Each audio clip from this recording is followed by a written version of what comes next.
So welcome everybody. My name is Laura Horwood-Benton. I use she, hers pronouns, and I am the Public Programming and Community Relations Librarian at Portsmouth Public Library in New Hampshire. I'm going to start with our land acknowledgement. The city of Portsmouth is on the homelands of the Abenaki people who have ongoing cultural and spiritual connections to this area. According to tribal oral tradition, Abenaki people have lived in the place now called New Hampshire for more than 12,000 years, since before tribal memory. The Abenaki are part of a larger group of indigenous people who called themselves Wabanaki, or People of the Dawn, and form one of many communities connected by a common language family. Here at Portsmouth Public Library, we are committed to acknowledging and honoring the human history tied to this land. This event will last until 8:30 p.m. at the latest, and we plan to be respectful of your time.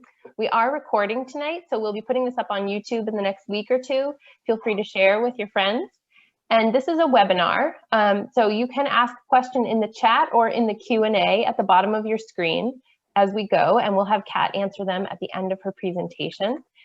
We've also turned on subtitles to make this accessible, so if you don't need them, you can go to the bottom of your screen and hide subtitle. And we will also send a copy of the presenter's PowerPoint after the event tonight. If you have any questions about library services or upcoming programs, feel free to ask me at the end. And we love hearing from you about what you'd like to see at the library, and I will share an online event feedback form at the end as well. So you can fill it out, and you'll not only have a library, you'll also be entered to win a library book bag.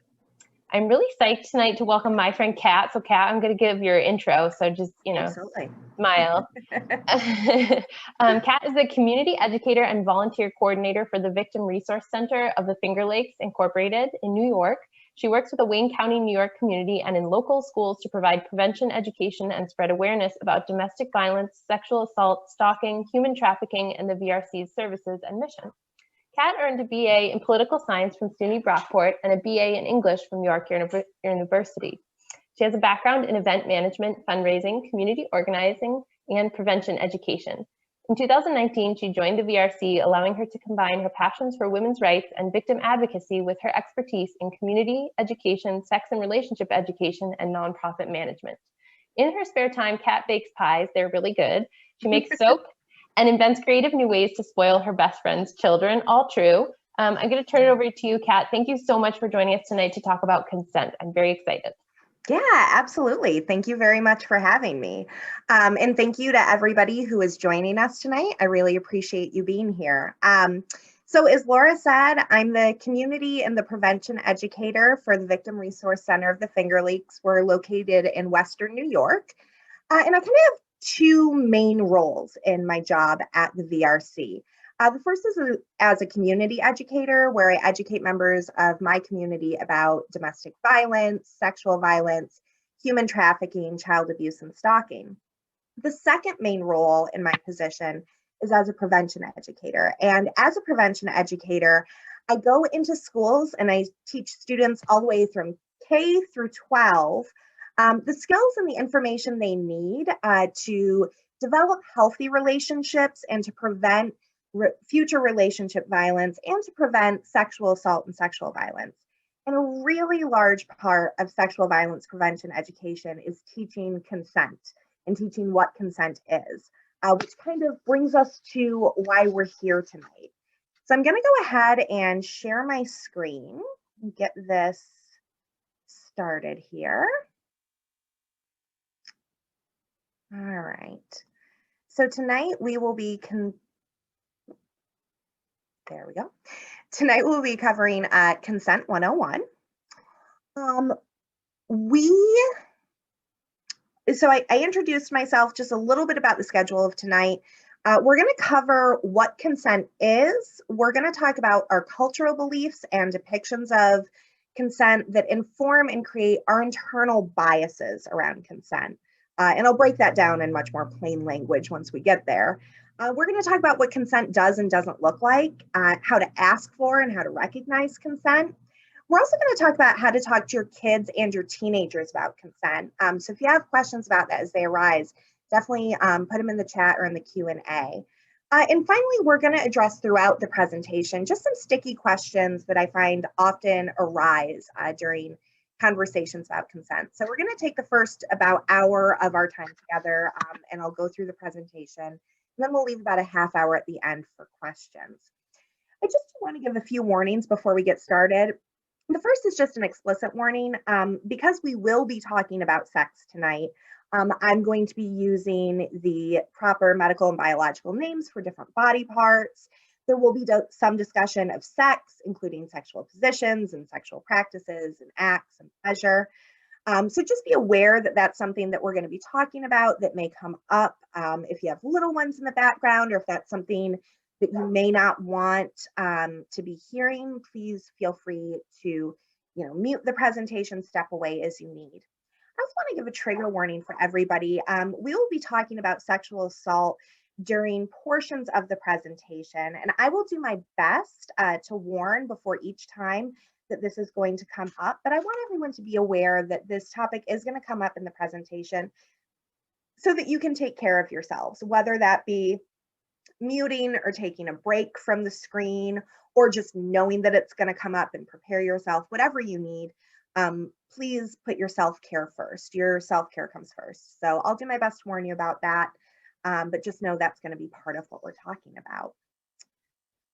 So I am actually going to start us off with getting an honest assessment of where we are as a crowd. I'm a very firm believer that growth and learning only comes when we can have an open and honest discussion about things. And I promise to be open and honest and realistic with you throughout tonight. Consent is a nuanced subject.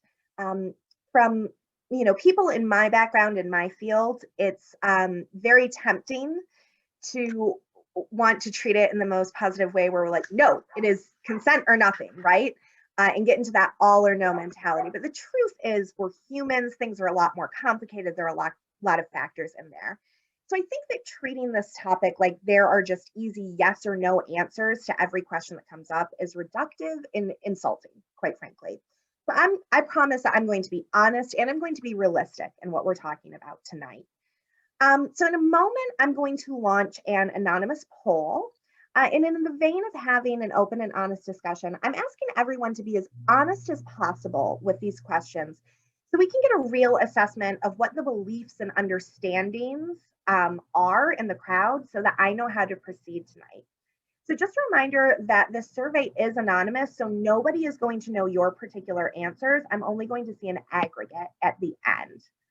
So with that, I'm going to pause my sharing here, and I'm going to go ahead and launch this poll. So what I'm going to ask you to do is check off all of the statements that are either true for you or that you agree with. And again, just remember this is anonymous. Nobody's going to see your answers.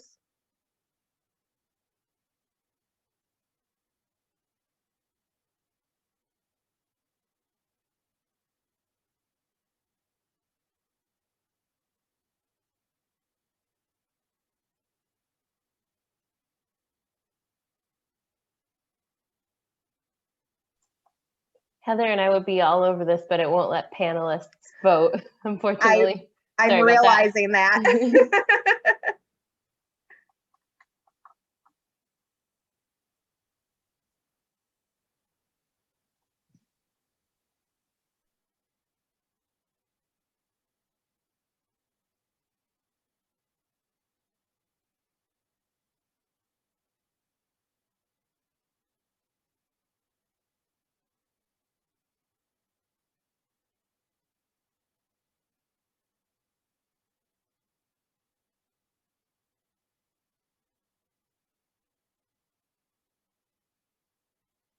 All right, so I'm going to give it about 1 more minute for everybody to get a chance to finish up with your votes in here, and then we'll just kind of come together and talk about what we've got.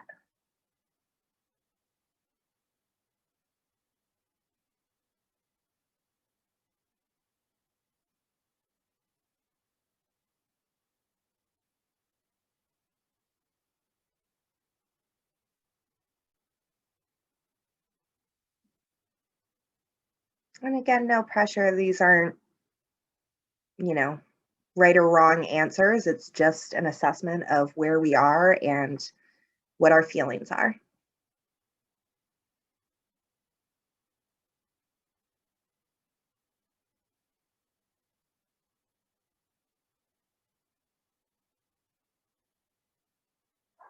Okay, so it looks like we have most of our answers in. So I'm going to go ahead and end the poll, right? And I'm going to share the results with everybody. So it looks like the majority of people here did not learn about consent in school, and the same thing is true for me. I don't think I ever heard of the term consent being used in relationship to sex or sexuality until well into college, possibly after college. It looks like we've got about 2/3 asking for consent isn't a clear-cut thing. Nobody answered that they're not sure what consent is or that consent seems confusing. So it seems like people are at least have some idea. And it seems like about 2/3 of people feel comfortable with the idea.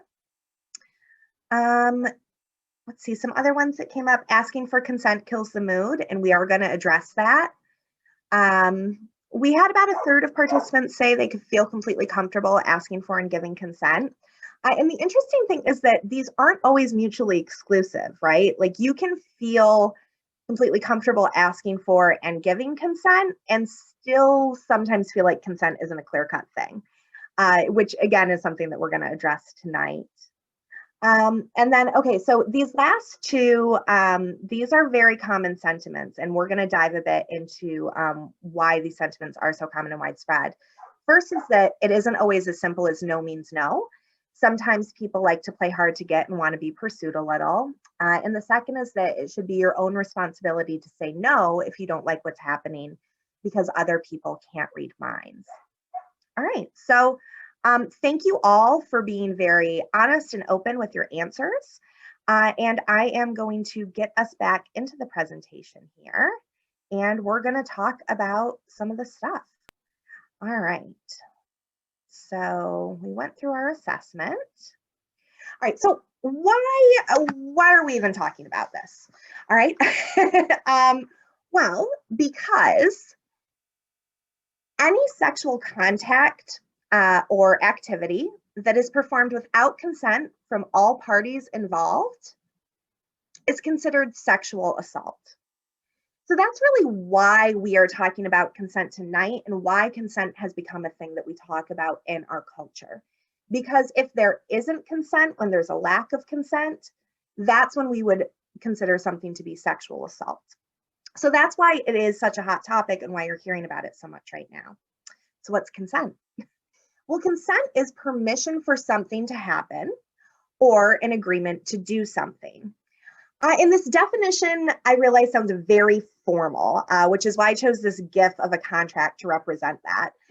A question that I get asked quite a lot is, well, so do I now need a signed contract before we do anything sexual at all? Because how else am I going to be sure that no one can say that they didn't give consent at the end of it? And I actually think that's a fairly reasonable question, because real life sex doesn't always involve an explicit verbal agreement at every step. Reality is that's just not what most people's sexual experiences look like on a day-to-day basis. Oftentimes, you know, real life sex looks more like maybe some flirting and then maybe leaning in for a kiss and then moving into the bedroom and engaging in sex. And throughout all that, at no point does anyone stop and say, do you agree to this? Yes, I agree to it. So I think it's very valid, because that's a lot of people's lived experience, to be concerned that if you stop and ask for an explicit verbal agreement, do you agree for this kiss to be happening and for us to be having sex, that's going to ruin the mood. I think that's a very reasonable concern that people have. Because this seems very, yep. Can I interrupt you real quick just for a practical thing? So Yeah. the box that's showing our faces and the transcript at the bottom are both showing up as like gray boxes that are blocking your presentation. Okay. So if at the bottom you hide subtitle, and then if you can minimize our faces, even though I know it's probably nice to look at them. All right, let me figure out how I can hide subtitles. Yep, that went away. Awesome. Hide video panel. There we go. Do we look good again? That looks a little bit better. There's still a black box at the top, but I think that might be unavoidable. At least that one isn't blocking any words. Okay. I'll see if I can't get it to maybe minimize at some point. All right, so coming back to this idea of consent, right? It seems very, very formal, right? But the truth of the matter is that consent is actually a pretty casual thing and a thing that I guarantee you're already doing often. So I've got a short video for us to watch that I think helps put consent into context by comparing it to something a little bit lower stakes than sex. And I think after watching this video, you'll realize that you're already pretty good about asking for consent and recognizing when someone does or does not consent to something, including sex. So just a trigger warning before we start this video. There are some images and comments that allude to sexual assault. So just be warned that that's going to come up within this video.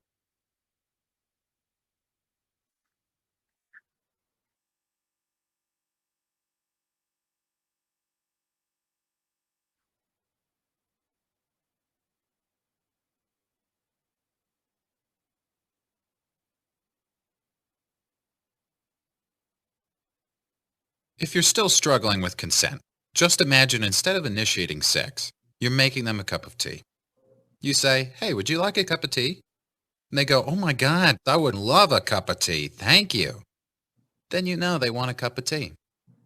If you say, "Hey, would you like a cup of tea?" And they're like, I'm not really sure. Then you could make them a cup of tea or not, but be aware they might not drink it. And if they don't drink it, then, and this is the important part, don't make them drink it. Just because you made it doesn't mean you are entitled to watch them drink it. And if they say no thank you, then don't make them tea. At all. Just don't make them tea.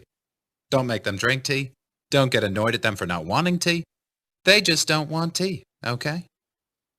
They might say, "Yes, please. That's kind of you." And then when the tea arrives, they actually don't want the tea at all. Sure, that's kind of annoying as you've gone to all the effort of making the tea, but they remain under no obligation to drink the tea. They did want tea, now they don't. Some people change their mind in the time that it takes to boil the kettle, brew the tea, and add the milk. And it's okay for people to change their mind. And you are still not entitled to watch them drink it. And if they're unconscious, don't make them tea. Unconscious people don't want tea. And they can't answer the question, "Do you want tea?" Because they're unconscious. Okay, maybe they were conscious when you asked them if they wanted tea. And they said yes. But in the time it took you to boil the kettle, brew the tea, and add the milk, they are now unconscious. You should just put the tea down. Make sure the unconscious person is safe. And this is the important part again. Don't make them drink the tea. They said yes then, sure, but unconscious people don't want tea. If someone said yes to tea, started drinking it, and then passed out before they'd finished it, don't keep on pouring it down their throat. Take the tea away. Make sure they're safe, because unconscious people don't want tea. Trust me on this. If someone said yes to tea around your house last Saturday, that doesn't mean they want you to make them tea all the time. They don't want you to come around to their place unexpectedly and make them tea and force them to drink it going, "But you wanted tea last week."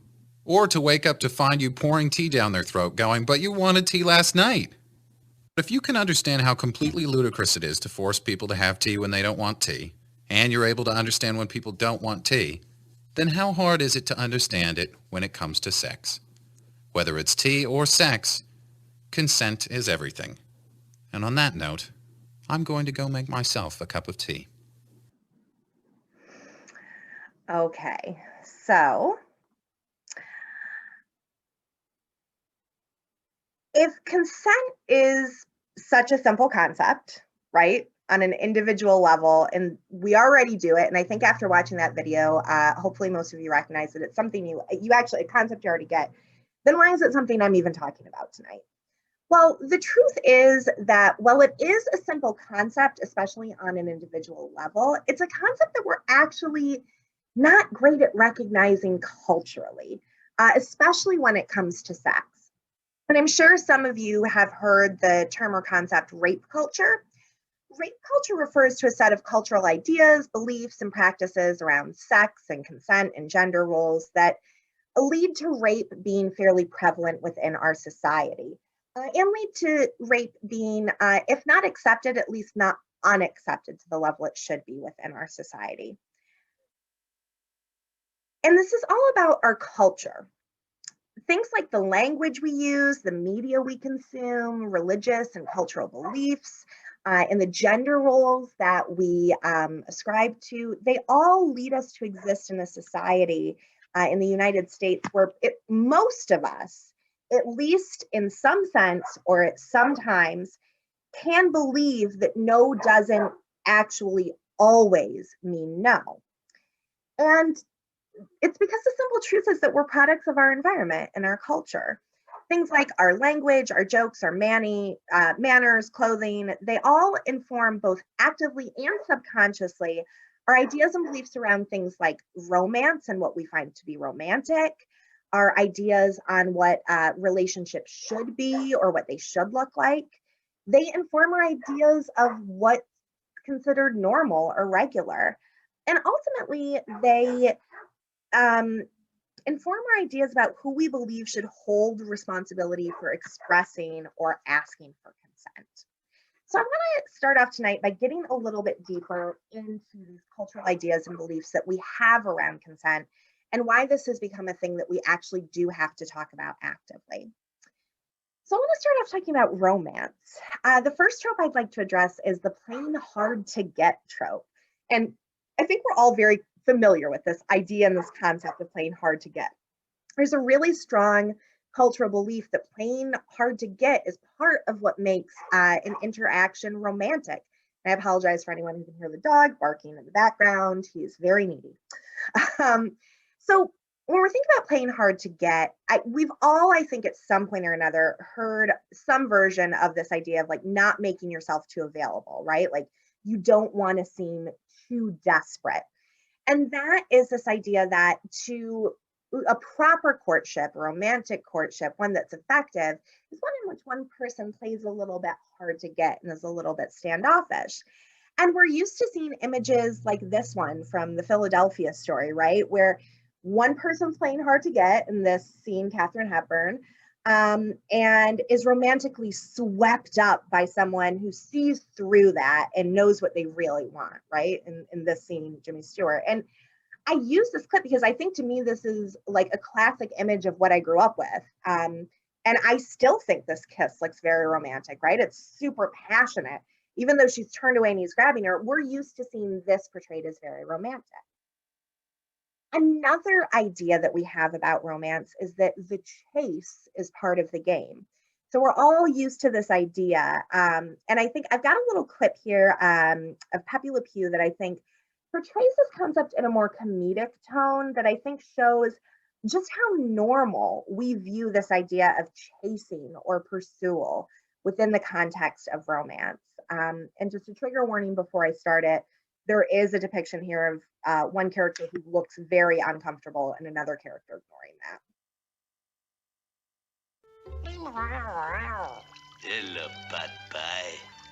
How about a date? All right, chérie. The courtship is over. Oh, the adoration. Oh, the je vous adore. The je t'aime à vous, c'est ma sugar, n'est-ce pas? You are my peanut. I am your brittle.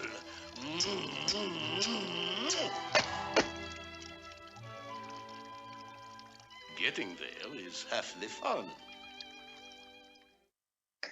Okay, so what I think that clip does a great job of illustrating, right, is that a lot of us grow up believing that this chase, this pursuit of someone is a very normal part of romance and a very normal thing, and that the chase itself is fun. If we were able to just attain someone with no work, that it wouldn't be as fun or as rewarding.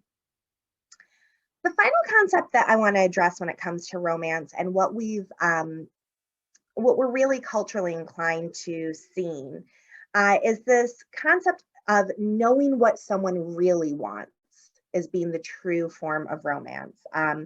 So this is also referred to as mind reading. And it's a romantic trope that most of us are raised with, this idea that if somebody really gets you, and if somebody is truly the right person for you, they'll know what you want, even if you're playing hard to get, right? So like, even if you're shoving them off, they'll know. If they really love you and they really get you, they'll know, even though you're acting like you don't. So I just want to watch a little bit of this clip. And this is a clip from the Philadelphia story that's actually leading up to the kiss that I showed you before.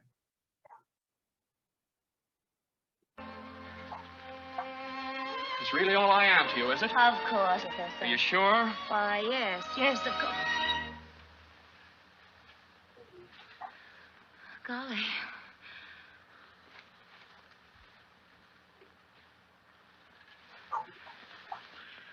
Golly, Moses. Tracy. Mr. Connor, Mr. Connor. Let me tell you something, No, don't all Tracy. of a sudden I've got the shakes. It can't be anything like love, can it? No, no, it mustn't be. It can't. Would it be inconvenient? Terribly. Anyway, I know it isn't. Oh, Mike, we're out of our minds. Right into our Oh, hearts. that music. Yeah, it does, doesn't it? Tracy, Oh, you're so as if lovely. my insteps were melting away. Okay, so I'm gonna stop us there. I mean, I think this clip just shows so much of that mind reading, right? Like, she's actively saying like, no, I'm not interested. And he's like, are you sure? Yes, I'm totally sure. And then he grabs her anyways. And what happens when he grabs her anyways after she says no? She melts into the kiss, right? She gets into it. It's obvious from her body language that she did want that. And then they continue this concept of the no is kind of a playful thing, right? It couldn't be love, could it? No, not love. No, that'd be inconvenient. Oh, so inconvenient, right? It's this kind of playing around with it. And we're all very, very used to seeing that. So it's reasonable that for a lot of us, when someone says no or is acting a certain way, we interpret that as playing hard to get, especially if we have personal life experiences that have affirmed that belief, right? If things in our life have turned out to actually be that way one time or more than one time, then that really sinks in as something that we believe to be true, right? What is it? Have I got feet? Okay, so I also want to talk about culturally what we view as being normal and what we view as being regular. And I'm hoping at this point that you're starting to see how these concepts of playing hard to get, the chase being part of the game, and mind reading are all melding together to create a cultural idea of what we view as being romantic, right? As what we view as being something that's actually romantic. Now I want to talk about what we see as being normal and regular. So we're going to talk about some gender stereotypes here. And I want to start by recognizing that the gender stereotypes we'll be addressing today are very cisnormative and heteronormative. And I want to recognize that both gender and sexuality exist on a broad spectrum, and that people of every gender and of every sexual and romantic orientation do experience sexual violence. The stereotypes that we're going to be focusing on today are very hetero and cisnormative stereotypes because we live in a culture that is hetero and cisnormative to an extent that we've historically erased, marginalized, and even demonized non-straight and non-cis and non-binary folks. So while these stereotypes do assume cisgender and heterosexual identity, they still affect all of us, including those of us who are members of the LGBTQIAP+ community. So let's start with the first gender stereotype of the good girl. I'm going to play you a clip from a Robin Thicke song here, and I just want you to listen as closely as you can to the lyrics in this clip.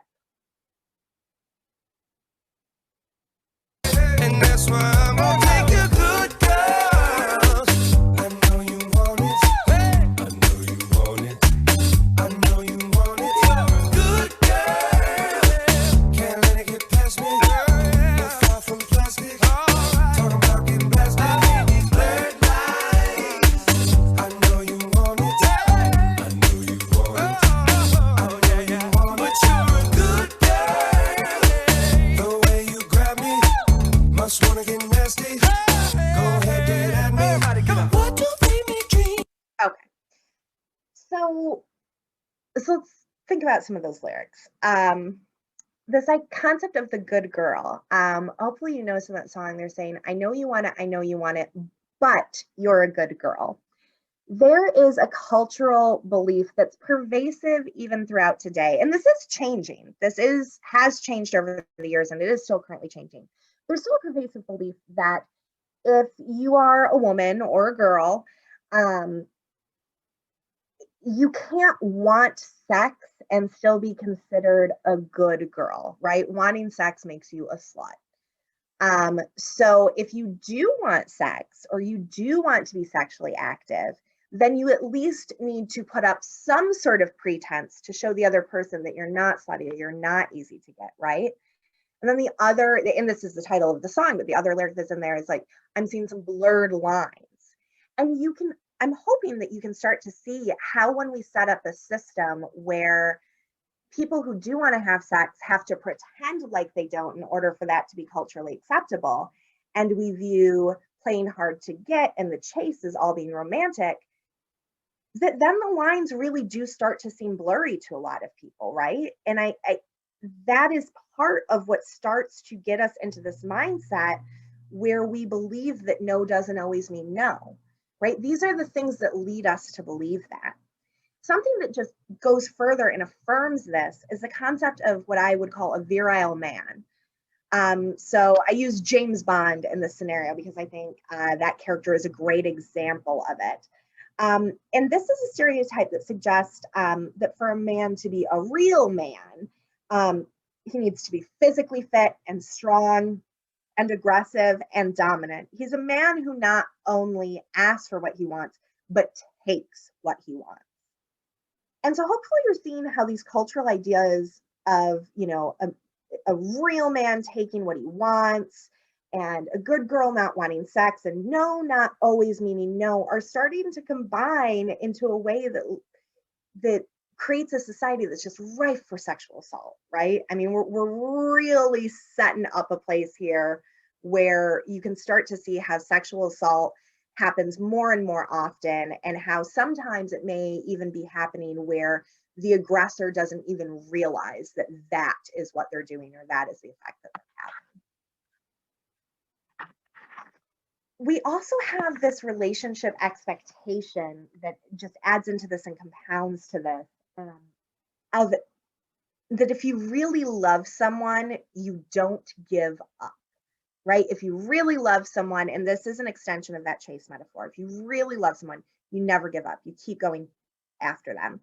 So this is just a small clip from The Notebook, which is considered one of the most romantic movies of recent years. I guess not so recent anymore, but at least of the 20th, 21st century. I'm not sure when it came out. And I do want to take a moment to say that I do still love this movie. And I think it's important to remember that we can be critical of media while still enjoying it. So just because something may have a presentation that, you take issue with at certain times doesn't mean you don't enjoy it. But I do want to just take a look at this scene. You can't sit more than 2 people in a chair, Noah! Okay, Tommy, all right. Get down, Noah! You're gonna kill yourself! Noah, cut it out! Well, you go out with me? What? No! No! No. Hey, pal, she just told you. Why not? I don't know, because I don't want to. Noah! All right, well, you leave me no other choice then. Oh, my God! I'm not kidding! No, stop fooling around! What are you doing? Noah, grab the ball. I'm gonna ask you one more time. Will you? Or will you not go out with me? Goddamn, my hand slipping. You grabbed the bar, you idiot! Not until she agrees.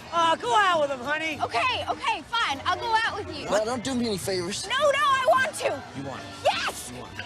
Say it. I want to go out with you. Say it again. I want to go out with you. All right, we'll go out.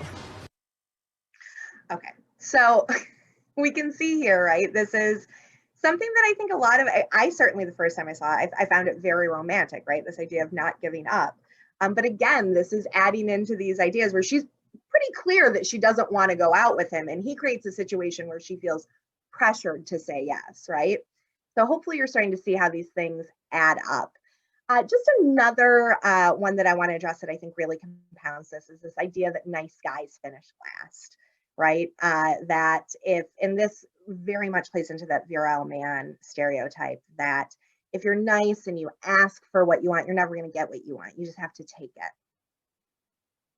all of this, all of these stereotypes, all of these cultural beliefs, all of these things that we're so used to seeing in the media that we consume, they all lead up to us ultimately believing that the responsibility in a situation between two people of a sexual nature is on the person being pursued to say no. That's where we ultimately believe the responsibility lies, is on whoever is being pursued. The responsibility is on them to say no. So we're gonna watch a quick clip from Goldfinger. Big trigger warning here. There is some physically aggressive sexual interaction. So just be warned if you need to maybe shut this off or step away for a moment. Let's both play.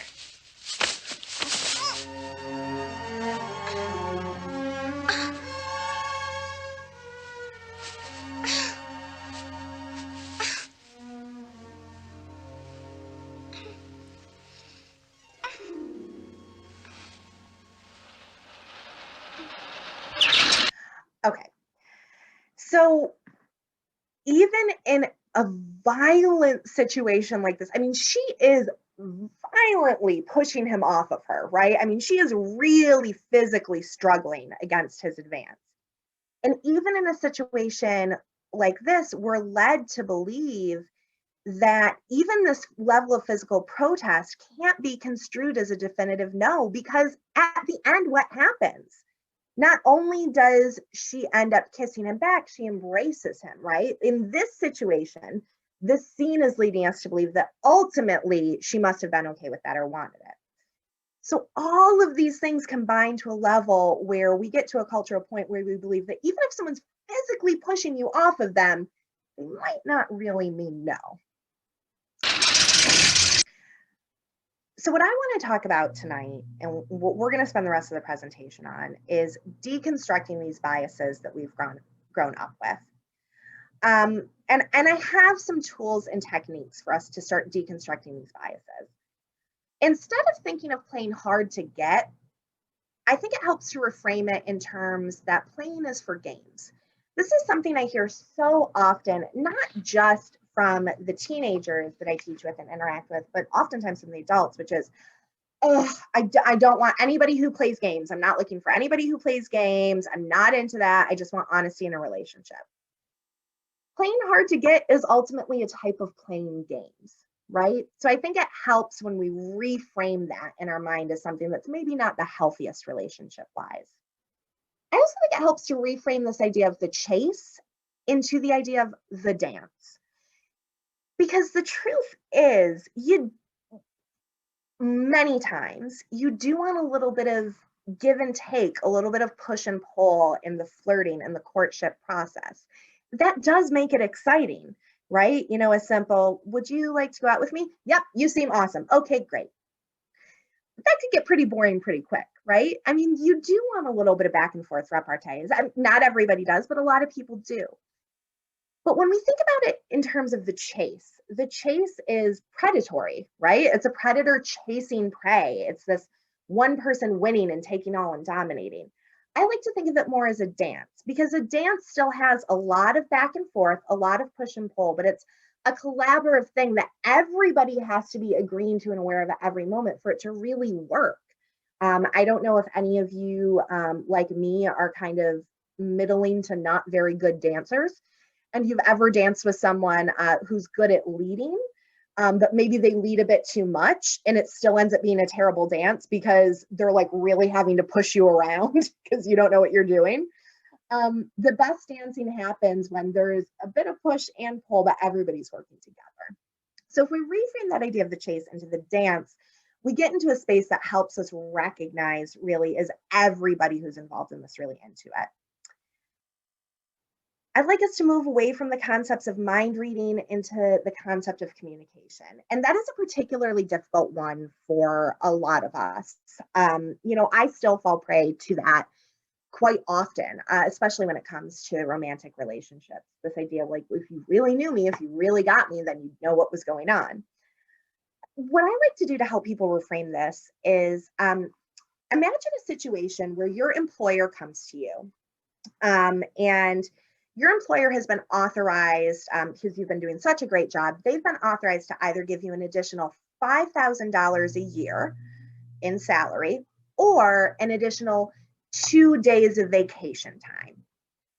Would you want your employer to think really hard about what they thought you would want and choose for you, right? Do that mind reading thing. Even if they did end up getting it right, would it mean more to you if your boss just intrinsically knew what you wanted to get right or what you wanted to have? Or would it mean more to you if your boss took the time to come to you and say, hey, I have this option to give you more money or more time off. I want to know which one is more important to you. Which one would you like? And I think most of us in that scenario, it would mean more to us if our boss really thought to stop and ask us what was right for us and what we wanted, right? Rather than just assuming or trying to guess. Communication, I get it, it sounds boring. It sounds like one of those things your therapist is harping on you to do a better job of, but it really can be a wonderful connective way of showing someone that you respect them and making someone feel very valued. We need to get away from these rigid gender stereotypes and start seeing people as whole people. And I like to change this idea of if you really love them, you won't give up, into an idea of if you really love them, you'll respect their boundaries, right? If someone really loves you, they'll respect your boundaries. And the great thing about respecting boundaries is you don't have to give up and you can still respect someone's boundaries. If you're really into someone, but they're saying, I don't want to go out with you or I need some time, you don't have to give up forever. You can still respect their boundaries while letting them know you're available. Constantly asking them to go out with you, that wouldn't be respecting their boundaries, but you could say, I hear what you're saying, you need time and space, so I'm going to respect your boundaries. I'm not going to contact you again until you're comfortable. And I want you to know that if you ever do change your mind, I will be available in here, right? There is a way to not, quote unquote, give up on someone while still respecting their boundaries, right? So if you really love someone, respect their boundaries. Change this idea of nice guys finish last. Again, sex should be cooperative, not competitive. Nice guys finish last. It's all about a race. It's about someone winning, winner takes all. Quite frankly, if that's the kind of sex you're having, it's going to be really bad for at least one person involved. Even if it's not sexual assault, it's just not going to be fun, right? Sex should be cooperative, not competitive. And finally, what we want to move away from is this belief that it's their responsibility to say no, because the truth is it's our responsibility to stop and ask. The truth of the matter is that no and stop always mean no and stop. And I know I said I wasn't going to give you these clear-cut yes and no answers. No and stop really always do mean no and stop. That is not to say that I don't understand where this idea that sometimes they don't comes from. And that's not to say that sometimes in all of our minds, we might believe that's not the case, right? It's not even to say that sometimes maybe someone truly is playing hard to get, right? And really does say no when they don't mean it. But the truth is that when someone else does say no or stop, it's always incumbent upon us to take that at face value and to believe that. Because there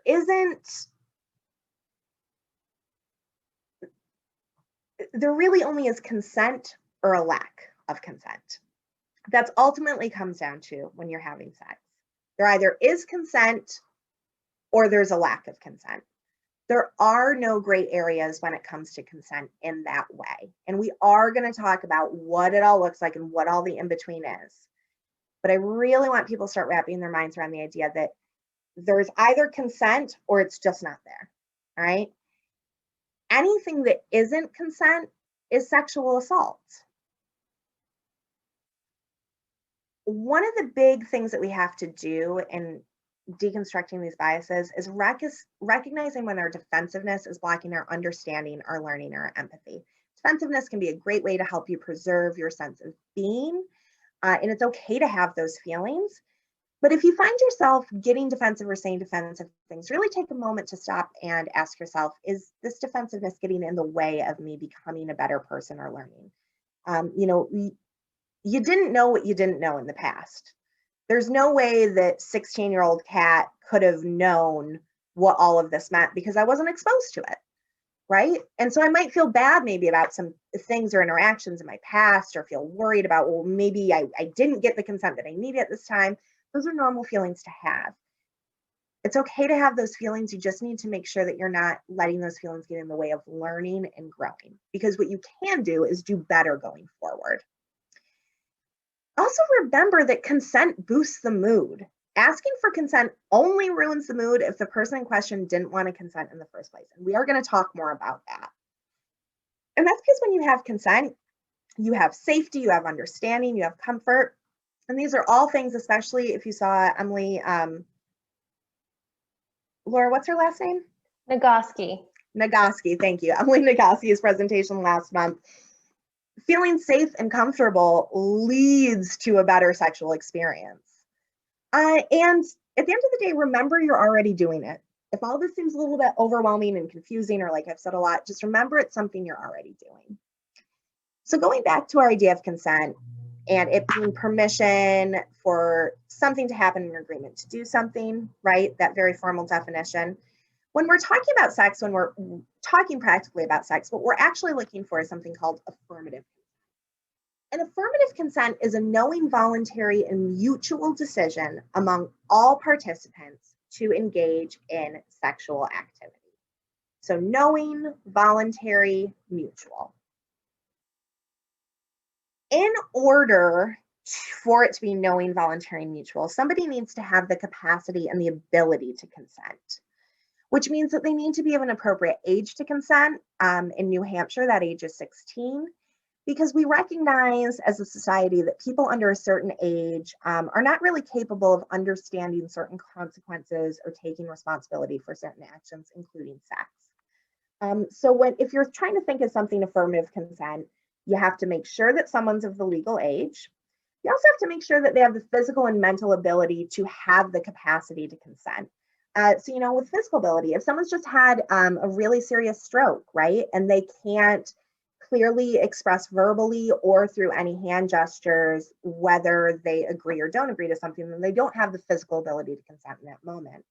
Mental ability, if somebody has significant developmental delays or disabilities, that might make them unable to understand certain concepts regardless of their physical age, right? So someone also needs the physical and mental ability to consent.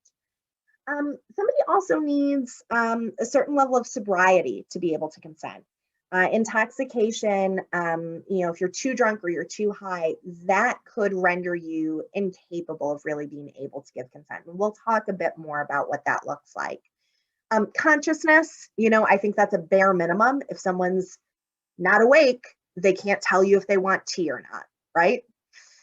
And finally, power dynamics. And this is one of those trickier ones. So power dynamics, when there is an unequal balance of power within a relationship between two people, it impacts your ability to freely give consent. So that might look like a boss and employee relationship, a landlord and tenant relationship, right? I mean, if your landlord is saying, do you want to go out with me? You're going to be a little scared to say no, even if they say, no, don't worry, it won't affect anything, it won't raise your rent or anything. How can you be sure of that, right? For consent to truly be consent, all right, what we're looking for, so how you can think of, do I know if it's knowing, voluntary, mutual? Think of this acronym of FRIES. For it to really be consent, it needs to be freely given, right? So that means you're not under any threat or duress saying, say yes or I'll kill you. Well, then your yes doesn't really mean a lot right then, does it, right? It needs to be freely given. Consent is also something that's reversible. Consent can be taken away at any time. It can be expanded, limited, revoked at any moment, right? You could be really into something and then halfway through be like, oh, I'm not feeling it anymore. You're allowed to take away consent at any time. For something to truly be consensual, it also needs to be informed. So for example, if you were going to have sex with someone and you asked them, are you on birth control? And they said, yes, I am on birth control. And you had sex with them, and then you later found out that they had been lying and they weren't using any birth control, you wouldn't have really given consent because your consent in that situation wasn't informed, right? You didn't have all the information you needed to be able to freely consent. Consent also needs to be enthusiastic, and I think this is the biggest one. And we'll talk more about this as we go through. But we need to move away from this idea of no means no and into an idea of yes means yes, right? No means no gets us into the space where we're going, yeah, but no doesn't always mean no. Blah, blah, blah. When we reframe it in the idea of yes means yes and only yes means yes, that actually makes it a bit clearer for us, right? And consent should be something that's enthusiastic, everybody's really into. And finally, consent is specific. Consent to one thing doesn't mean consent to everything. So in the tea example, right, saying yes, you want tea on Saturday doesn't mean you want someone to bring you tea all the time.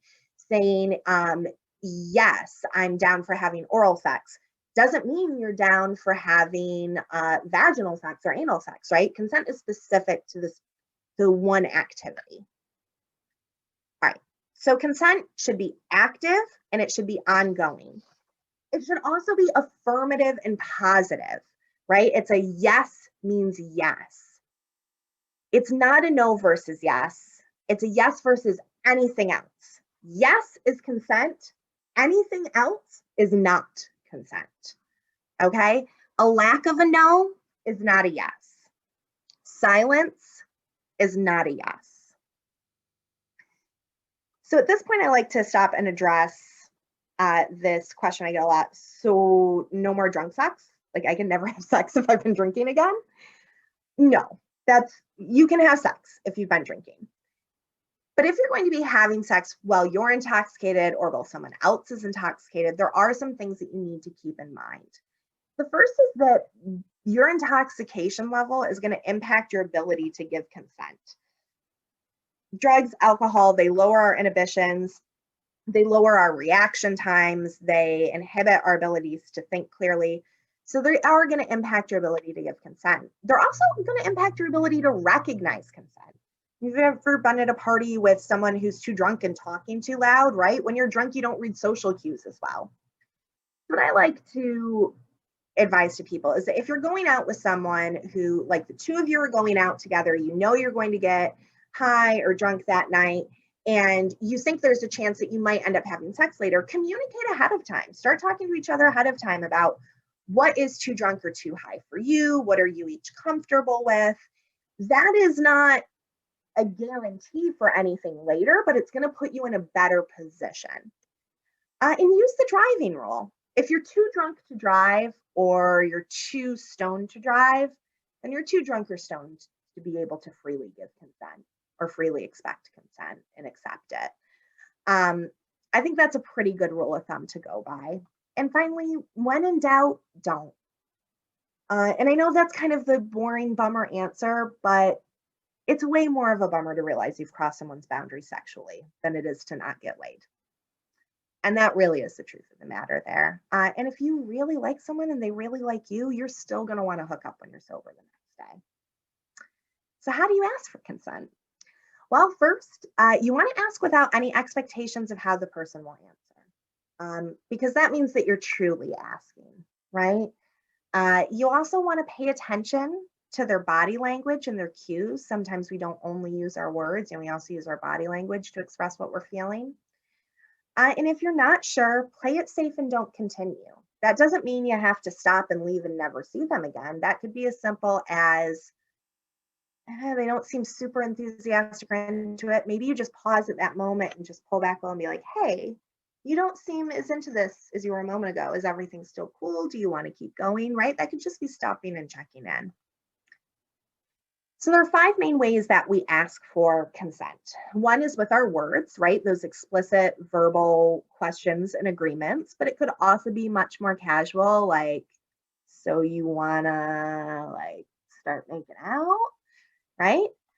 Body language, we can use our body language to ask for consent, right? You can open up your body language to someone.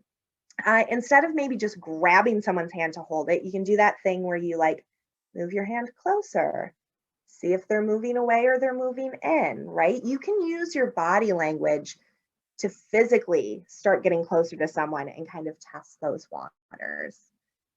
Check in, right? So once things already start getting going, check in throughout to make sure things are still going well and you're both still into it. You can also set expectations ahead of time, especially if you're already in a relationship with someone or you know sexual activity is coming up. Talk to each other about what you're comfortable with, what you're looking for, what you want, what you're not comfortable with. And you can also use signals. So signals might be something that are as intuitive or in the moment as like, or oh, stop, right? They could also be more pre-planned. Something that is really prevalent in the BDSM community, so that's bondage, domination, and sadomasochism, is that people use what are called safe words, right? So you set up words ahead of time before your sexual play, knowing that, especially if you're going to engage in any sort of sexual activity where you want it to be fantasy-like, so you are doing a playing hard to get scenario or something, you want to make sure that you have safe words set up ahead of time so that you know when you can stop and when you should stop. That might be something like using red, yellow, or green, or if I say Poughkeepsie, that means stop, right? You can use your words to ask for consent. You can use body language to ask. You can check in. You can set expectations ahead of time, and you can use signals.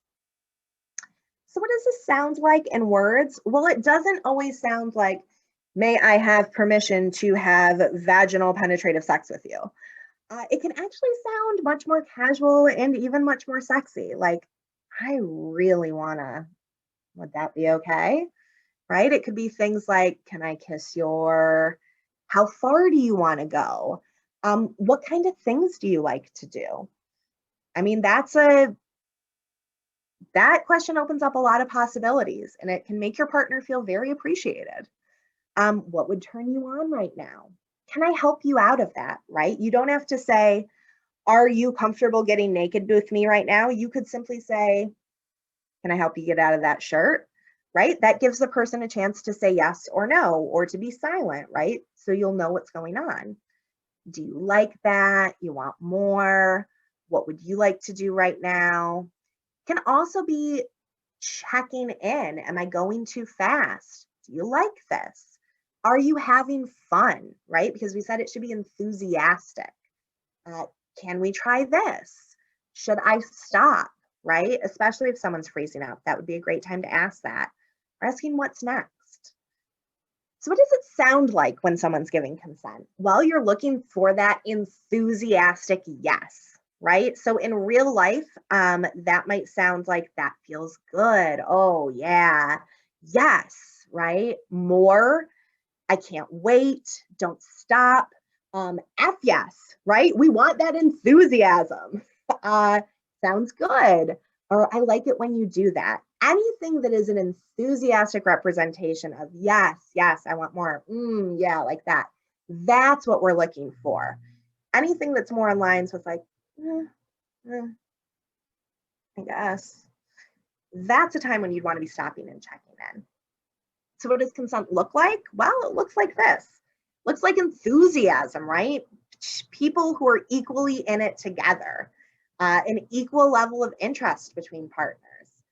Either no tension in the situation or a release of tension, right? There either shouldn't be tension to begin with, or if there is an awkward tension or a sexual tension, once the sexual activity starts, that tension should be releasing then, right?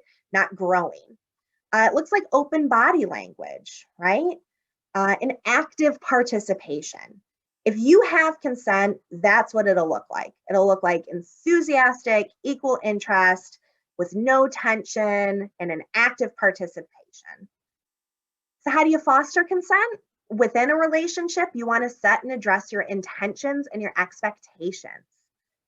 Discuss what makes you feel safe both in and out of bed. Get comfortable talking about your boundaries and what they are. Because the more you talk about your boundaries and what makes you feel safe, even outside of the context of sex, that just normalizes that conversation. And then it's going to feel easier to talk about in terms of sex, because it can be really intimidating to talk about sex, even with a partner who you've been with for a long time, right? We want the situation to feel magical and sexy, and it's a time where we're really vulnerable. So if you start talking about your boundaries, what you like outside of the bedroom in your everyday life, and get more used to talking about it in that context, then it becomes easier to talk about in the context of sex and in the bedroom. Talk about your pleasure and your partner's pleasure often. Part of consent is enthusiasm, activeness, happiness, which means that it should be centered on pleasure. So really be talking about what makes you feel good. That is going to help you foster consent. Don't assume that you know what your partner wants or needs, even if you've been together for a long time. Even if you've been together forever, people change throughout their lives, right? So don't assume that you know what they want or need. Keep asking and check in regularly. And just communicate. And you can practice consent in your everyday life. Ask before touching other people, right? Like if it's a little kid, can I pick you up? Or a friend, before you hug them, say, can I hug you? You know, the same way that you would say, should we shake on it, right? Instead of maybe just reaching for someone's hand. Get used to communicating your boundaries, not just about touching or physical intimacy. So it could be things like, I'm not really a hugger, but you know, we're still in all different stages of vaccinations. So that might sound something like, I'd really feel more comfortable if we all wear masks. The more you talk about your boundaries, the better you're going to get about consent. And get used to asking others what they need and not assuming what they know. You know, really check in with your friends. Ask them what works well for them. A thing I love to encourage people to do is whenever someone comes to you with a problem, really take the moment to stop and say, what do you need from me right now? Do you need advice or do you just need a supportive ear? Because it might be different day to day. So it's always a good thing to ask. So asking, especially when it comes to long-term relationships, another question I get often is, so wait, now I have to ask my husband before I kiss him every single time going forward? No, you don't. Because let's be honest, that's not practical, right? We like to say you have to ask for consent every time. It needs to be a strong verbal yes. It needs to be enthusiastic. And all of that stuff is true.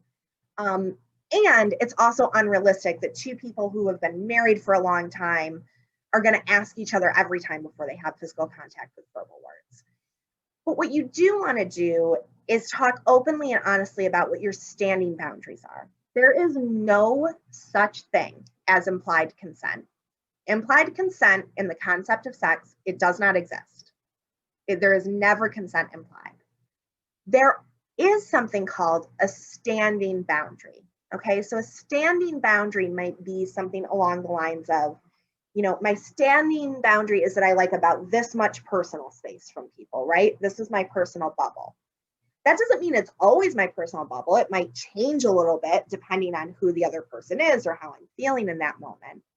Talk about what your standing boundaries are in the relationship. Are you a person who likes a lot of touch? A person who doesn't? Does getting hugged make you feel appreciated, right? So know what those standing levels are. And talk ahead of time about how you're going to communicate and recognize if boundaries are crossed. Because even if you are a person who likes a lot of touch and you communicate to your partner, one of my standing boundaries is that the more you hug me and hold my hand, the more secure I'm going to feel in our relationship. Great. But if your 2-year-old just had a temper tantrum and the baby just puked on you and you're knee deep in dishes and your partner comes up behind you and just tries to like hug you and start nuzzling your neck, right? Even though you've told them that you might like that, you might very reasonably be like, get off of me, I have baby spit on me, right? Like, even with our standing boundaries, they change. And recognize that sometimes that's gonna happen. So talk ahead of time about how you're gonna communicate and recognize if boundaries are crossed or when they might be different. And set up those safe words, especially if you engage in sexual play that in any way involves restraints, pain, fantasy, or role play that might involve unequal power dynamics or even the saying of the no. You want to make sure you have really clear safe words. And you want to make sure, especially if you're engaging in any kind of play where you might have a gag in your mouth or you might somehow be restrained in your speaking, that you have an alternative, whether that's maybe like tapping your partner 3 times on their arm or maybe like, whatever it is. But set up safe words if that's part of your play. And you know what? Even if it's not part of your play, you can set up safe words, right? So that you just know definitively if anything goes off the rails, like if anyone says the word Poughkeepsie, everything stops. Right? You can always set up safe words. So I do want to move on to some more concepts, but I know we're getting ahead in time. It looks like we've got about 25 minutes left. Is that correct? Yeah, and I think that's fine. I will say to people, if you have questions, feel free to either write a question in the Q&A at the bottom of your screen, write it in the chat, and if you'd like to do it semi-anonymously, you can write directly to all panelists, which will just go to the three of us and not to the other audience members. And I think probably Heather and I have some questions lined up too, but we'll go until 8:30, but I think it's fine if you have a little more. Okay. All right, so what does it look like when somebody revokes consent, right? Because we did say that consent is reversible, right? You can revoke it at any time. The first thing to remember is that you have the right to revoke or suspend consent at any time and for any or for no reason.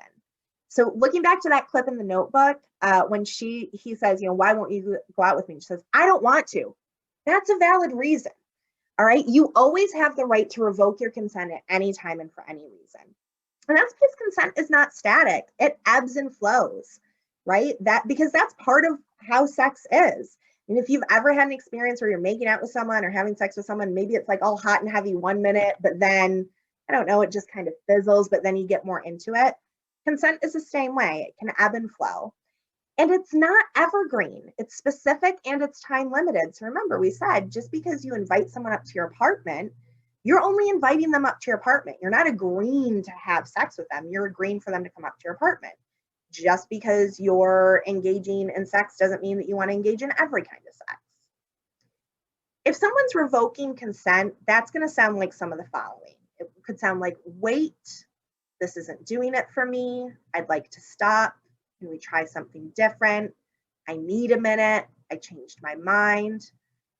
What I really like is, let's change positions. That hurts.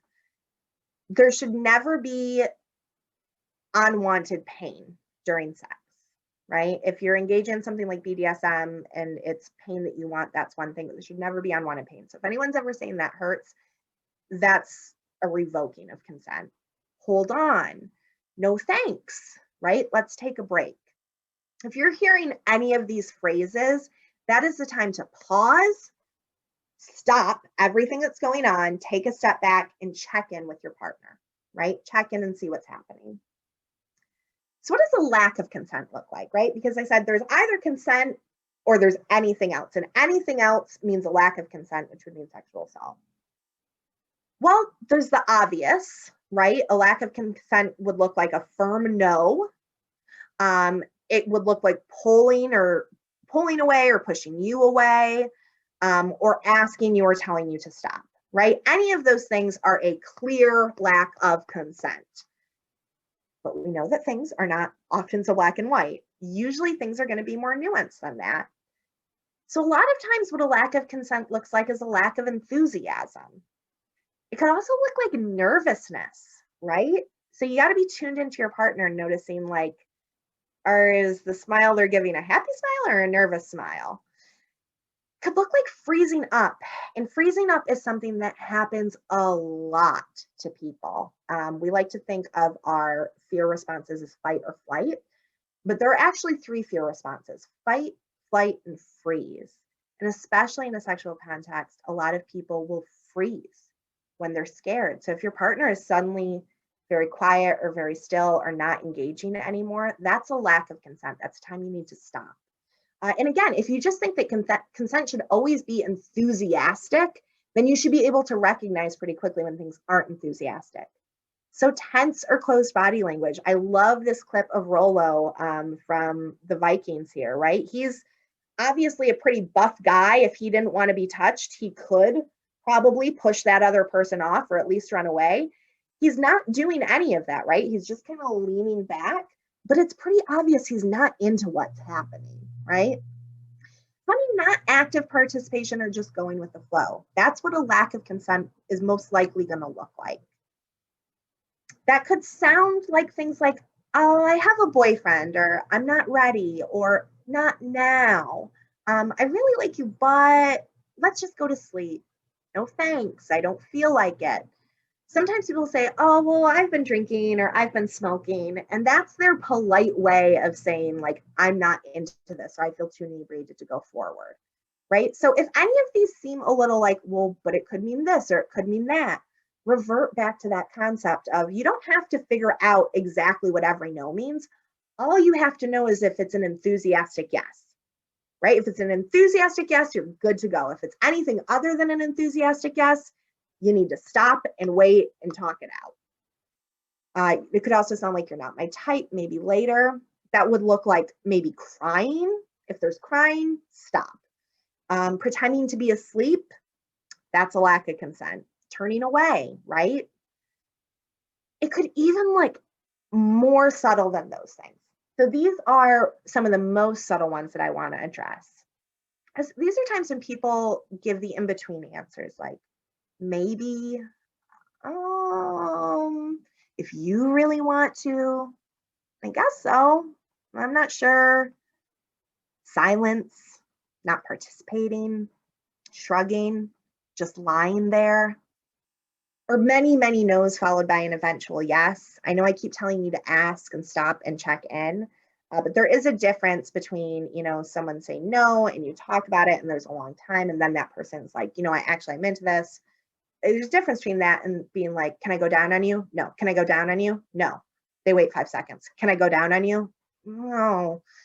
They wait 5 seconds. Can I go down? Fine, right? That's not a real yes. It needs to be active, enthusiastic.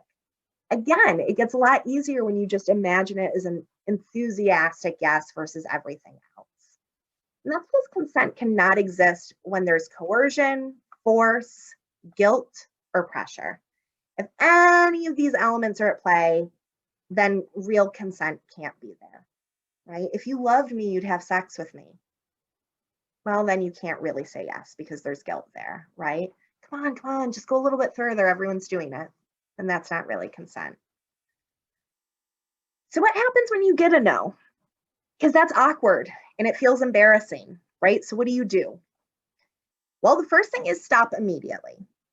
When you receive a no or you receive anything that's indicating a lack of consent, anything other than an enthusiastic, engaged yes, stop immediately. Try not to take it personally, right? You don't know what's going on in that person's head. There could be a million other things. Thank the other person for telling you and for trusting you enough to share their boundaries. Check in to see if everything's all right. Make sure that you restate that you heard their no and that you'll respect it, because a lot of people are coming from a place where they may have said no before and the other person goes, yeah, okay. But then 5 minutes later tries to engage again, right? That's that, pardon me, that pestering, persistent behavior. If someone is telling you no, stop and let them know that you heard their no and that you're going to continue to respect it. And you can let them know if you want that you're still interested and you'd still like to be close to them in whatever ways they're comfortable with, right? If it's appropriate for the situation, you can reassure them that their no doesn't mean that you'll leave. Ask them what they're comfortable with and discuss how you're going to both communicate clearly going forward. You'd say things like, thank you for letting me know. That's okay. Do you want to talk? I'm really glad you feel comfortable around me. So I'm going to touch briefly on helping kids to understand consent, and I will make myself available to talk about this later on, but I do want to leave some time for questions. So I get often the question, when should I start talking to my kids about consent? The truth is, from the time that they're born, you should be normalizing consent from birth. A big way you can do this is by practicing bodily autonomy. So you can see in this little image here, not helpful, give Nana a hug, right? What would be more helpful would be say, would you like to give Nana a hug? And respecting if their answer is no, right? Teaching them that they have autonomy over their body. If you keep tickling them after they say stop, what would be more helpful would be not just to stop, but narrating that out loud so it really normalizes for them that you stop when people say no, right? Saying, well, you said stop. I hear that you're done with tickling. Make sure that you're not telling your kids to keep secrets, because that is a key tool in prevention for child sexual abuse. A lot of perpetrators will use that and play on a child's belief that they need to keep secrets. And another way to prevent child sexual abuse is by telling kids the anatomically correct names for body parts. It makes it more difficult for kids to express if something inappropriate is happening if they don't have the words that they need, and they're saying, well, their thing was doing stuff, right? Because another adult might not know what that means. Offer kids choices and respect their choices, and teach your kids to respect other people's bodies and space and decision. So it's not just teaching your kids that they have autonomy over their own body, it's also teaching them that you should not be touching other people unless they say it's okay to touch them, right? You need to ask first. And just teach your kids how to communicate clearly and effectively. So try and allow your kids to trust themselves, right? Instead of insisting that they eat when they don't want to, or that they have to wear certain clothes, right? Let them know that if you don't have to eat if you don't want to. This helps them learn that they decide what goes in their body. Letting them know if you don't want to wear a jacket, you can tie it around your waist. That helps them listen to their body. Never ever guilt kids around touch, because this teaches them that they should ignore what their body is doing, and that other people's desire for touch is more important than their own comfort level with it, right? So really reinforcing, would you like to give me a hug? Can I give you a high five? Would it be all right if you sat on my lap, right? And when they say no, respecting that. When it comes to teenagers, consent should be part of the sex talk. You should be honest and explicit about the importance of consent with teenagers. Be honest with them that a lack of consent is sexual assault, and affirm for them that asking for and giving consent is a necessary and a normal part of healthy relationships. Acknowledge barriers that they might have to asking for consent. Maybe they don't know that they need to ask for consent. They may not know how to ask for consent. They might be making assumptions about implied consent. Talk with your teens about that. Figure out if they are making those assumptions, because that could be a barrier to them asking. They might be worried about being shamed for asking, right? And they might be nervous about being rejected. Sometimes it feels easier to just jump in feet first than to ask. Acknowledge what those barriers are so that you can discuss them. Explain to them that consent's active and ongoing, right? It's this only a yes, enthusiastic yes means yes. Use that FRIES acronym with them. Explain to them what consent does and doesn't look like, and make sure you talk about freeze responses. Make sure they know that sometimes when people are scared or uncomfortable, they might just freeze up, so that they know that a lack of a no is not the same thing as a yes. Talk with them in depth about what hesitation looks like and how they're going to address that with their partners, because especially in the teen years, when you are just starting to experiment sexually, you're oftentimes, so often, teens are at a point when you have two teens interacting where they're at different comfort levels, right? Where one person might be much more comfortable with one thing than another. So really talk to your kids about, what does it look like when someone's hesitating, and how are you going to address that with your partners? How are you going to address that if you're hesitating and your partner seems to want more? How are you going to address it if you want more but your partner seems hesitant? Prepare them to talk about consent with their partners by having them think about what they do want to happen and what they don't want to happen, what they're going to use for pregnancy and STI prevention, and how they're going to communicate that clearly to their partners, and what they need to feel safe and comfortable. And give them practical tips on how to talk about it with their partners. Help them develop those communication skills. Give them actual phrases to use, right? It's okay to give them actual phrases and words to use, and practice with them. Discuss with them problems and situations that might arise, and ask them how they would respond, and give them ideas. And they're teenagers, right? They're very like, oh my God, Mom, I get it. I don't want to talk about this. Right? That's okay. If they seem like they don't want to talk about it and they're super annoyed by you talking about it, that's okay. Keep talking about it anyways, because the more you say it, the more it's going to sink in, even if they seem like they're not caring. You should also be prepared that your teenager might disclose some past sexual abuse to you, or even your kids. Once you start talking about consent, this can bring stuff up. You just need to be prepared that there is a chance that your child may have experienced something that they've never told you about, from any degree. just be prepared that this is something that can come up. And remember ahead of time that if this comes up, you're going to use what we call the talk method, which means you're going to thank them for telling you, ask how you can help, instead of saying what you need to do or what you should have done or what should have happened here. Just say, how can I help? What do you need? What can I do? Right? Listen without any judgment and keep supporting them.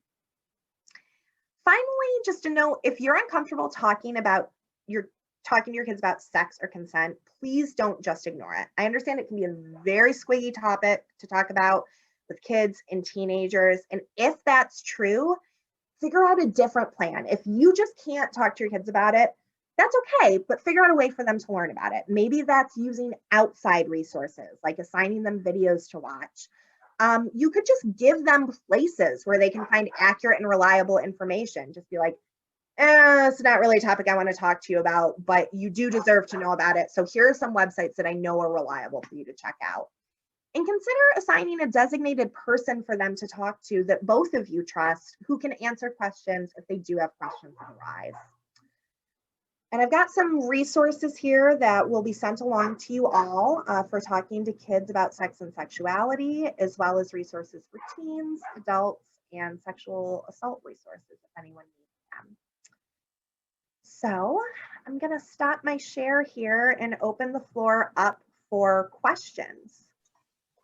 Well, firstly, thank you, Kat. That was amazing. I kept thinking, oh, but what about, and then it would be like on your next slide. I feel like you covered so much. So I'll just remind everybody, if you'd like to ask a question, you can write it in the chat. And if you want it to not be visible to all attendees, you can just select panelists in the chat. You can write it in the Q&A section. And we have about 7 minutes, so we'll take some time to go through a couple things. And yes, I will share Kat's slides with you all. I'm going to email everybody who signed up for the program in a follow-up email, so you'll get those resources by email. Well, I have a couple things to start us off. Heather, do you have anything pressing? You answered every question I had. I wrote down notes and you did. You addressed everyone, and thank you so much. And thank you for offering those resources too for people who might feel uncomfortable talking about it with kids or teens. And thank you for talking about the deconstructing biases. That was just so informative. So I really appreciate it. Thank you. Yeah. And I encourage people, I know it's not everybody's bag. If you're really uncomfortable talking to your kids about it, the internet is an amazing place. Use the internet. There are so many free resources out there now that already have stuff available that you can just put in front of your kids or your teens. So if it is something you're really uncomfortable with, do some research, because you might not have to do it face to face if you really can't be comfortable doing that. Yeah, that's a great point. I have a question. I think probably many of us have experienced unwanted touching of a non-sexual nature in our lives. And one thing I'm curious about is whether you have any language to say to somebody after it happens. Like, I don't mean like 3 days later. I mean like in the same moment, but the touch has already happened, to say, hey, maybe you should ask first, or like, what is a script that someone could go through when that happens? Absolutely. That's a great question. So I think it's important to acknowledge what happened, acknowledge what your experience is, and what boundary you would like to be respected. So for example, if, I'll use this one because it comes up a lot. If you are pregnant, all right, if you're a pregnant person and a stranger just walks up and touches your belly, I know this happens a lot to pregnant people. You in that situation could maybe say, oh, actually, I do not like it when people touch my belly. Could you please make sure that you ask before you touch again? It could be something as simple as that. It could be letting someone know, like, that made me uncomfortable, right? And be prepared that some people are not going to take it well. They might get very defensive about that. And ultimately that's on them. But if you are trying to both establish your boundaries and help that other person learn in the future, you can say something along the lines of like, oh, you know, I'm sure that you didn't mean anything by it. That does make me uncomfortable. Could you please ask me in the future before you do that? Because I think that's a way that, you know, we could make sure we're respecting each other's boundaries. I always like to bring it back to like respecting each other. When you give it that back and forth, people tend to get on board a little bit more, realizing it makes people feel a little bit less accused. But if you are uncomfortable and you do want to say, stop, that wasn't appropriate at all, I'm not comfortable with that, that's also a completely valid response, and you have every right to do that. That's great. Thank you. Related to that, I think your example with children was good, because you see in that situation of like, give your grandmother a hug, that the child is being taught to value the feelings, as you said, of the person doing, you know, perpetrating the act over the person who is deciding whether or not they want it. But it's also teaching them to validate the feelings of the person who's in power over someone who may be at a disadvantage. And I think that's a really interesting place where a lot of people have like internalized, you know, habits around that, like don't want to upset anybody. And so I wondered, when you're in the situation of saying, hey, can you stop, or whatever it is where you need to revoke consent or say no, are there any things that you can say when you end up with a partner who is just hurt, who's just not reacting well? Like I thought your slide about like, here's what to do when someone revokes their consent, I thought that was so good, and I want to pull that out as like a screenshot. But if you're with someone who's not able to do that in the moment for whatever reason, and maybe you love them, like maybe you're, you know, been together for a long time, what is some language that you can use for them to say, like, actually what I'm doing right now is practicing consent, you know, like what do you say in that situation?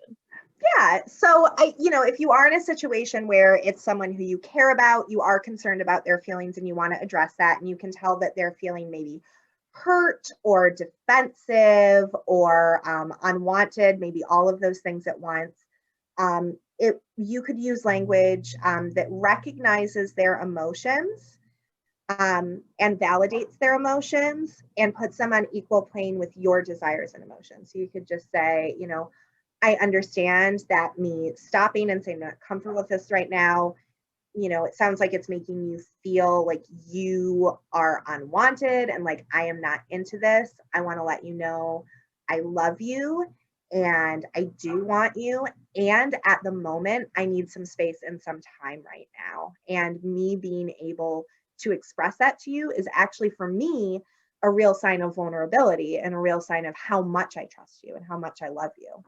And I think that that is a really good thing to reinforce on both sides of the issue, right? Like when you are communicating your boundaries or when someone else communicates their boundaries to you, for many of us, that's a very vulnerable thing. Like you said, Laura, a lot of us are raised in a manner where we are led to put other people's feelings ahead of our own, right? And to put other people's comfort ahead of our own. So being able to assert your boundaries and tell someone that makes you feel comfortable, for a lot of people, that's one of the most vulnerable things you can do. So that can also be a really helpful thing to add in there. Be like, because I trust you so much and because I love you so much, I feel comfortable right now letting you know that this is not doing it for me, or that I'm getting triggered to another event that doesn't have to do with you. And because I feel comfortable with you, I feel like I can tell you that and I'll be safe. So I think those can be some helpful phrases to use around that. Just acknowledge the other person's feelings without invalidating them, and you know, make sure that you're still giving your feelings equal weight too.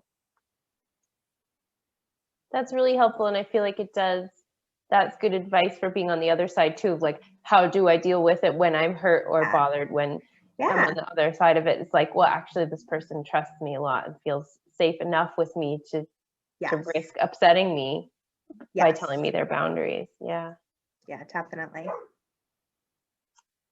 We're at 8:31, but I want to give it another minute in case anybody does have a question. You still have time to ask it if it's important to you. I am throwing in the chat the links again. So a link to the first in this series with Emily Nagoski. Oh, we have another message. Oh, thank you.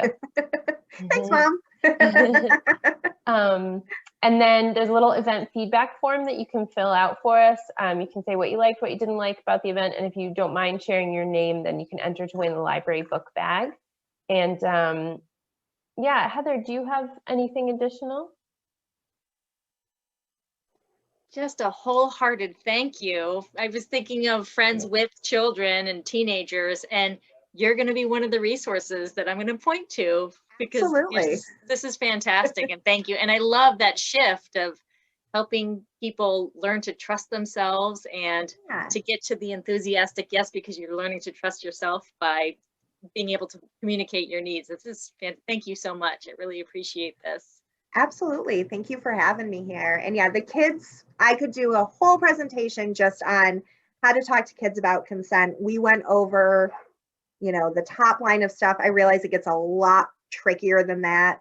So if you do have questions about that, I'm always available as a resource, and there are lots of other resources out there.